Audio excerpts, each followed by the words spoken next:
খেতে বসছি, প্রসাদ খেতে বসছি গোবিন্দর। তো ওরা দুই বোন এখানে খাবে না, ডাইনিংয়ে খাবে। তো ওদের ভাতটা ঠিক করে দিচ্ছি, আর দিদি ওখানে আমাদেরকে ভাত দিচ্ছে, জায়ম্বু আর আমি এখানে খাবো। অন্ন দিচ্ছে ওই দিদি, আমি জায়ম্বু এখানে খাবো ভোগের ঘরে, আর দু বোন ওখানে খাবে। ওই যে আমার মেয়ে আর এই যে বাবামণি দুজন ওখানে খাবে। ভাতটা ঠিক করে দিচ্ছি। তো তোমাদের হয়তো খাওয়া দাওয়া হয়ে গেছে, বেশি বাজে না, এখন 12:30টায় ভোগ লাগানো হয়ে গেছে দিদি। তো জায়ম্বু আসতে দেরি করেছে অফিস থেকে, জায়ম্বু একাদশী করে, তাই জায়ম্বুকে ফোন করে নিয়ে আসলাম। তো আমরা এখন এই দেখো প্রসাদ খেতে বসছি। ঠিক করে দেবো ভাতটা? আমরা প্রসাদ খাওয়া দাওয়া করি। আজকে আইটেম হলো, জায়ম্বু জিজ্ঞেস করছে আইটেম কি কি হলো দিদি?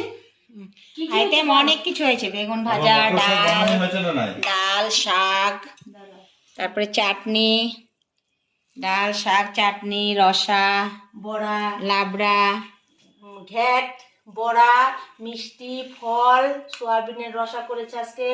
তো কেউ পনির খাবে না, তার জন্য পনির আনা হয়নি। কদিন ধরে খাওয়া হচ্ছে। জানবো কি বলছিলে? আমার মটর শাকটা বানানো হয়েছে না? মটর শাকের বড়া বানিয়েছি। হয়েছে কিনা? বড়া বানিয়েছি। কি বলছিস? বড়া? মটর শাকের বড়া করেছি। মটর শাকের বড়া করেছে, আর বোত্তা শাকটা শাক করেছে, বুঝছো? এই যে মটর শাকের বড়া, এই যে দেখো বন্ধুরা, মটর শাকের বড়া করেছে দিদি, আর এই যে শাক করেছে। আর ওখানে সব রান্না আছে, দিদি এক এক করে দিবে, আমরা খাবো। তো বাই, ভিডিওটা দেখে লাইক কমেন্ট করে দিও।